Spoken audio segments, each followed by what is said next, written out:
আসসালামু আলাইকুম প্রিয় দর্শক, আবারও হাজির হয়ে গেলাম আপনাদের মাঝে আরও নতুন একটি এপিসোড নিয়ে। আজকের এপিসোড থাকবে মন প্রাণ কলিজা ঠান্ডা করার মতো একটা ডেজার্ট রেসিপি। এই রমজানে এই ডেজার্টটা যদি ইফতার আইটেমে থাকে তাহলে যাকেই খাওয়াবেন সে মন থেকে আপনাকে দোয়া করবে, এটা আমার গ্যারান্টি। আর সাথে থাকবে বাটার স্কচ সস কীভাবে বানাবেন, পারফেক্ট সসের সাথে এই রেসিপিটা আমি আপনাদের সাথে শেয়ার করলাম। তাহলে কথা না বাড়িয়ে চলুন একবার এক নজর দেখে নিই পারফেক্ট ডেজার্টটা কেমন হয়েছে আর এটা দেখতে কতটা লোভনীয় হয়েছে। আশা করি আমার বলার কোনো কিছুই থাকে না, আপনারা দেখেই বুঝে গেছেন।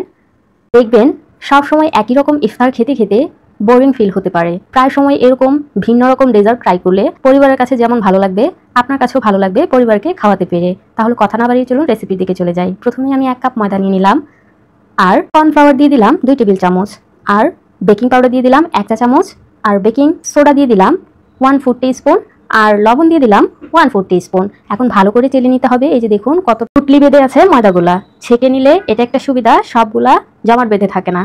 এখন ভালো করে নিয়ে চেড়ে একটা সাইডে রেখে দিব। চলে যাব পরবর্তী প্রসেসে। এখানে আমি নিয়ে নিলাম 6টা ডিম। যদি বড় সাইজের ডিম নেন তাহলে 5টা নিলেই হবে, আর ছোট হলে 6টা দিবেন। এখন কুসুমটা আলাদা করে নিলাম, এটাও একটা সাইডে রেখে দিব। এখন ডিমের সাদা অংশের সাথে 1 চা চামচ ভিনেগার অবশ্যই মনে করে দিয়ে দিবেন। এটা দিলে সহজেই ফোম হয়ে যাবে, আপনার আর কোনো পরিশ্রমই করতে হবে না। এই যে দেখুন কিছুক্ষণ বিট করে নেওয়ার পরে কিন্তু ফোম হওয়া শুরু করে দিবে। যখন দেখবেন ফোম করতে করতে এক পর্যায়ে এরকম স্টিভ হওয়া শুরু হয়ে যাবে তখনই আমরা চিনি অ্যাড করব। আর এখানে আমি আমার টেস্ট অনুযায়ী আধা কাপ চিনি অ্যাড করব, আপনারা আপনাদের টেস্ট অনুযায়ী অ্যাড করে দিতে পারবেন। আর চিনিটা আমি একসাথে দিব না, দুইবারে দিব। অর্ধেকটা দিয়ে কিছুক্ষণ বিট করে নিয়ে কিন্তু বাকি অর্ধেকটা দিয়ে ভালো করে বিট করে নিতে হবে। একসাথে চিনি দিলে কিন্তু চিনি পানি ছেড়ে দিবে আর সহজে কিন্তু আপনারা ফোমটা করতে পারবেন না। এই যে দেখুন দুইবারে দেওয়ার কারণে কিন্তু অনেক সুন্দরভাবে স্টিভ হয়ে যাচ্ছে। আর বিট করতে করতে একটা সময় দেখবেন অনেকটাই স্টিভ হয়ে গেছে। এই যে আমি দেখিয়ে দিলাম। এখন বাকি উপকরণগুলো মিশিয়ে নিব। যেমন ধরেন ভ্যানিলা এসেন্স দিয়ে দিলাম 1 চা চামচ, আপনারা চাইলে অন্য ফ্লেভারও এখানে অ্যাড করতে পারবেন। 2 টেবিল চামচের মতো রান্নার রেগুলার অয়েল দিয়ে দিলাম।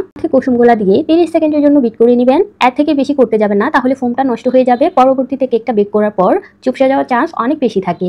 এই যে দেখুন বিট করার পরও কতটা স্টিভ আছে, কারণ আমি মাত্র 30 সেকেন্ডের জন্য বিট করে নিয়েছি। আমার ফোমটা কিন্তু নষ্ট হয়ে যায় নাই। আচ্ছা, এই পর্যায়ে আমি লেট না করে কিন্তু সাথে সাথেই শুকনো উপকরণগুলা চেলে মিশিয়ে নিব। এই পর্যায়ে যদি চেলে দেন তাহলে কিন্তু সহজেই মিশিয়ে নিতে পারবেন, দলা পেকে থাকবে না। আর সাথে সাথে মিশিয়ে নেওয়ার চেষ্টা করবেন, এতে করে কিন্তু ফোমটা ডেবে যাওয়ার চান্স খুবই কম থাকে। এই যে দেখুন। আচ্ছা, কেক বানানোর সময় এই জিনিসটা অবশ্যই খেয়াল রাখবেন, কখনোই শুকনো উপকরণ মেশানোর সময় একসাথে ঢেলে দিবেন না, 2 থেকে 3 বারে দিবেন। এতে করে খুব সহজেই মিশিয়ে নেওয়া যায়, দলা পেকে থাকে না। এই যে দেখুন একবার মেশানো হয়ে গেলে বাকিগুলোও আমি দিয়ে ভালো করে মিশিয়ে নিব।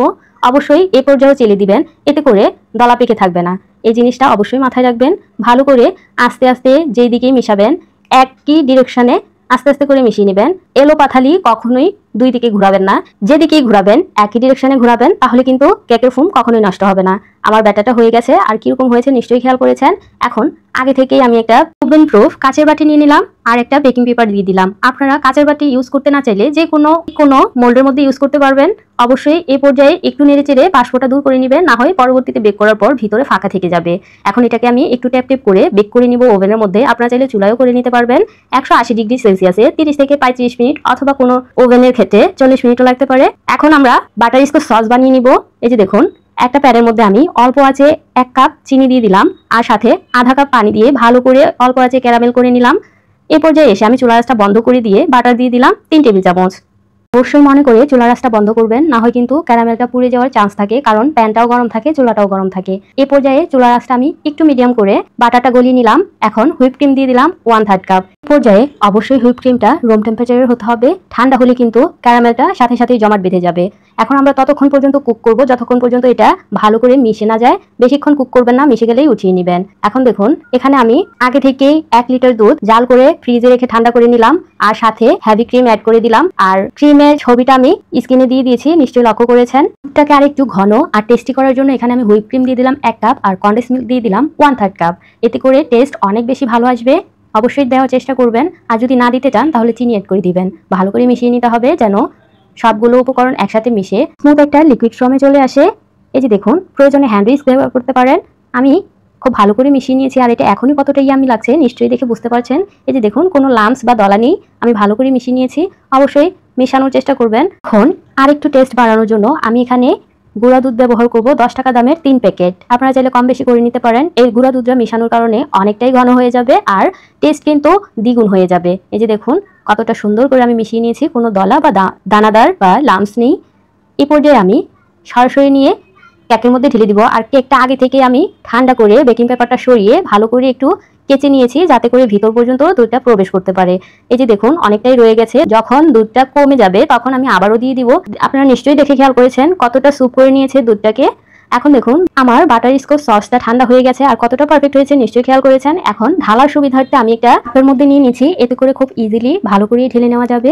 আপনারা চাইলে যে কোনো কিছুর মধ্যে আপনাদের সুবিধা অনুযায়ী ঢেলে নেবেন। এই যে দেখুন এখন হুইপ ক্রিম করে নিব। এখানে আমি 1 কাপ নিয়ে নিয়েছি। এখন এটাকে ততক্ষণ পর্যন্ত বিট করবো যতক্ষণ পর্যন্ত স্টিফ হয়ে না যায়। এই যে দেখুন কিছুক্ষণ বিট করলেই দেখবেন অনেকটাই স্টিফ হয়ে গেছে। এই পর্যায়ে আমি একটু খেয়াল করেন, আমি কিন্তু দেখিয়ে দিয়েছি কি অবস্থায় হলে আপনারা বুঝে যাবেন যে কেকের ক্রিমটা হয়ে গেছে। এখন আমি সরাসরি নিয়ে নিব কেকের মধ্যে দেওয়ার জন্য। এই যে দেখুন কতটা দুধ স্যুপ করে আছে। এখন ইজিলি কিন্তু আপনারা এই উপরের মধ্যে ক্রিম দিয়ে দিতে পারবেন, কোনো সমস্যা হবে না। কোনো কারণে যদি আপনাদের দুধটা এতটা স্যুপ করে না নেয়, উপরটা শুকনো না হয়, তাহলে আরো কিছুক্ষণ রেখে দিবেন, এতে করে স্যুপ হয়ে যাবে। ভালো করে ক্রিমটা দিয়ে উপরটা একটা প্যালেট নাইফ দিয়ে আমি স্মুথ করে নিয়েছি, যাতে পরবর্তীতে এবড়ো থেবড়ো না দেখা যায়। অবশ্যই এটা স্মুথ করে নেওয়ার চেষ্টা করবেন, কারণ ডেজার্ট জিনিস দেখার সৌন্দর্যের কারণেই কিন্তু খাওয়ার সৌন্দর্য। দেখতে যতটা ভালো হবে খেতে কিন্তু তার চেয়ে বেশি ভালো লাগবে। আপনারা নিশ্চয়ই খেয়াল করেছেন আমি কিন্তু বেশি নাড়াচাড়া করার দরকার পড়ে নাই। আমার সসটা এতটাই পারফেক্ট হয়েছে, নিজে নিজেই কিন্তু পুরোটা কভার হয়ে গেছে। এখন আমি কিছুটা হুইপ ক্রিম বাঁচিয়ে রেখেছিলাম ডিজাইন করার জন্য। আর আমার হুইপ ক্রিমটা কেন জানি পরবর্তীতে একটু বেশি স্টিফ হয়ে গেছে, যার কারণে এগুলা ছিঁড়ে ছিঁড়ে যাচ্ছে। আপনারা অবশ্যই দেওয়ার আগে একটু ফেটিয়ে নেবেন। আমি ফেটাতে ভুলে গিয়েছি, যার কারণে এরকম হয়ে গেছে। এই ভুলটা আমি করেছি, আপনারা নিশ্চয়ই করবেন না। অবশ্যই দেওয়ার আগে একটু ফেটিয়ে নেবেন, তাহলে কিন্তু নরম থাকবে আর এরকম এবড়ো থেবড়ো হবে না। তারপরেও কতটা সুন্দর, আকর্ষণীয় এবং লোভনীয় হয়েছে নিশ্চয়ই খেয়াল করেছেন। আমি আশা করব এই রমজানে এই ডেজার্টের সাথে আপনাদের রমজান হয়ে উঠবে আরো মধুময়, আরো আনন্দময়। অবশ্যই বাসায় একবার ট্রাই করবেন, কেমন হয়েছে আমাকে জানাতে ভুলবেন না। আর ইফাকে একটু বলে রাখি, যারা আমার চ্যানেলে নতুন অবশ্যই চ্যানেলটা সাবস্ক্রাইব করে আমার পাশেই থাকবেন। আর পরবর্তীতে কোন ধরনের রেসিপি আপনারা আমার কাছে দেখতে চান অবশ্যই কমেন্ট করে জানাতে পারেন। এই রেসিপি রিলেটেড অথবা যে কোনো রেসিপি সম্পর্কে যদি কিছু জানা থাকে অবশ্যই কমেন্ট করতে পারেন, আমি রিপ্লাই দেওয়ার চেষ্টা করব। আর এরিফাকে আমি একটু কেটে আপনাদেরকে দেখাচ্ছি, নিশ্চয়ই খেয়াল করেছেন কতটা নরম তুলতুলে হয়েছে। কাটার স্টাইল দেখেই নিশ্চয়ই বুঝে গেছেন আশা করি। এখন দেখুন আমি সার্ভ করে নিচ্ছি, আর এটা কতটা লোভনীয় হয়েছে নিশ্চয়ই আমার বলার আর কোনো অপেক্ষাই থাকে না, আপনারা দেখেই বুঝে গেছেন। অবশ্যই এই রমজানে আপনারা এই ডেজার্টটা একবার হলেও ট্রাই করবেন। ট্রাস্ট মি, যাকেই খাওয়াবেন সেই আপনার প্রশংসায় পঞ্চমুখ হয়ে যাবে। আজ এই পর্যন্তই, বিদায় নিচ্ছি, দেখা হয়ে যাবে পরবর্তী এপিসোডে। আল্লাহ হাফেজ।